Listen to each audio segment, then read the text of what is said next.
திருவிழாலாம் நல்லபடியாக சூப்பராக முடிஞ்சிடுச்சு. அங்கே கிளம்பி வீட்டுக்கு வர வழியில் வந்து பார்த்திங்கன்னா, ராணிப்பேட்டில் வந்துட்டு கொஞ்சம் செடிலாம் வாங்கிட்டு வரலான்னு சொல்லிட்டு, தொட்டி, செடி இதெல்லாமே வாங்கிட்டு வந்திருந்தேன். சென்னையை விட பாண்டிச்சேரியை விட ராணிப்பேட்டில் செடியோட ரேட் எல்லாமே கொஞ்சம் அதிகமாக தான் இருக்குது. அதையுமே எருவு மண்ணெல்லாம் கலந்து நானும் மாமாவும் தான் வந்துட்டு வச்சுட்டு ஒரு வழியாக தண்ணியெல்லாம் ஊற்றிட்டு ஒரு ஈவினிங் போல் வந்து பார்த்திங்கன்னா சரியான காற்று. கிட்டத்தட்ட ஒரு 4-5 டைம் வீடு பெருக்கி எடுத்துட்டோம். அப்போவுமே சரியான காற்று. ஆனால் மழை வந்து ஒரு 15 மினிட்ஸ் கிட்ட தான் பெஞ்சிருக்கும். நைட்டு சமைக்கலான்னு பார்த்தா கரண்ட் இல்லை. இருட்டிக்கிட்டு ஒரே காற்றடிச்சிக்கிட்டு இருந்ததுனால விளக்கு வெளிச்சத்தில் தான் அன்னைக்கு சமையலுமே பண்ணேன்.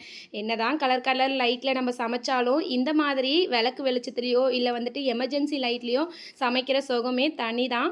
அதுக்கான டேஸ்ட்டுமே ரொம்பவே சூப்பராக இருக்கும். நெக்ஸ்ட் டே சண்டேங்கிறதுனால சித்தி சித்தப்பா ஹஸ்பண்டுமே வந்துட்டாங்க. குட்டீஸ் மதியம் தூங்கினா நைட்டு தூங்குறதுக்கு 1 மணி 2 மணி ஆகும். ஆனால் இங்கே வந்ததுலேருந்து எனி டைம் ஆட்டம் போடுறதுனால பகல்லையும் தூங்கிடுறாங்க, நைட்டும் 8 மணிக்கெல்லாம் தூங்கிடுறாங்க.